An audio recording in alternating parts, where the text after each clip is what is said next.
अस्सलाम वालेकुम दोस्तों, कैसे हैं आप सब। मेरा नाम डॉक्टर मोहम्मद मुजाहिद है और आज हमारा यूट्यूब पर भी और विटामिन पर भी पहला लेक्चर है। तो आज हम विटामिन की बात करेंगे कि विटामिन क्यों ज़रूरी है हमारी बॉडी को, ठीक है।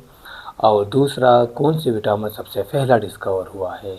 तीसरा, कौन से विटामिन में अमीस होता है, कौन से में नहीं होता है। कौन से विटामिन पेट सॉल्युबल है, कौन से विटामिन वाटर सॉल्युबल है, ठीक है। इसकी सब इंशाल्लाह क्लिनिकल जो सब चीज़ें हैं, सब इम्पोर्टेंट चीज़ें हैं, इस पे हम बात करेंगे। तो सबसे पहला हमारा जो टॉपिक है शुरू होता है विटामिन से। तो विटामिन का मतलब है, विटा का मतलब है लाइफ और अमीन्स का मतलब है ये एक केमिकली ग्रुप है जो NH3 अम्यूनिया से NH3 से रिलेटेड होता है, ठीक है। इसका जो डिफिनीशन है ना, ये ऐसे मैंने लिखा है, मैंने खुद से लिखा है, ठीक है। Essential nutrients small amount for normal growth and good health. ये थोड़ी सी मकदार में हमारी बॉडी को ज़रूरी होता है इसका, कि किस चीज़ के लिए, हमारी बॉडी की ग्रोथ के लिए, नॉर्मल एक्टिविटीज़ के लिए और मेटाबॉलिज्म के लिए थोड़ी सी मकदार में हमारी बॉडी के लिए ज़रूरी होता है। सिर्फ मेरी नहीं है, आपकी भी, ठीक है। और दूसरी, इसके जो क्लासिफिकेशन है इसमें टू में डिवाइड हुआ है। एक है फैट सॉल्युबल, दूसरा है वाटर सॉल्युबल। जो फैट सॉल्युबल विटामिन है इसमें चार है: vitamin A, vitamin D, vitamin E and vitamin के।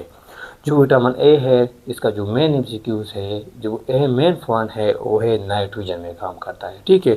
एमसीक्यू से के लिए बहुत ज़्यादा ज़रूरी होता है, ठीक है। और दूसरा है विटामिन डी, ये कैल्शियम एब्जॉर्प्शन में काम करता है, ठीक है।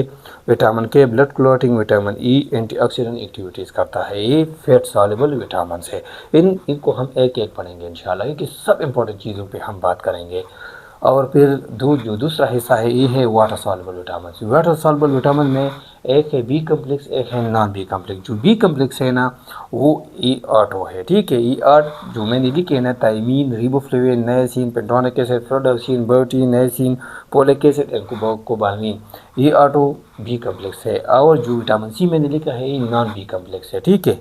एक बात यहाँ पर और याद रखना, जो पोलिक एसिड कोबालमिन है, विटामिन B9 एंड B12, ये ये हेमोटोफेटिक काम करता है, हमारे ब्लड में काम करता है, ठीक है। और जो सबसे पहला डिस्कवर हुआ है ना, ये विटामिन B1 थायमीन है, ठीक है। सबसे पहला डिस्कवर हुआ है थायमीन, विटामिन B1। और जो B1, B3, B6, B9 और B12 है ना, इसमें आयमीन यानी नाइट्रोजन होता है, बाकी में नहीं होता है इंशाल्लाह। तो हम इन सब को एक एक को हम पढ़ेंगे, इसके डिफिशियंसी, इसके फंक्शन, इसकी सब इम्पोर्टेंट चीज़ पे, जितना इसका डे है ना, डेली रिकमेंडेड जो होता है ना हमारी बॉडी के लिए, सब चीज़ पे इंशाल्लाह हम बात करेंगे, ठीक है। तो आज के लिए खुदा हाफिज़।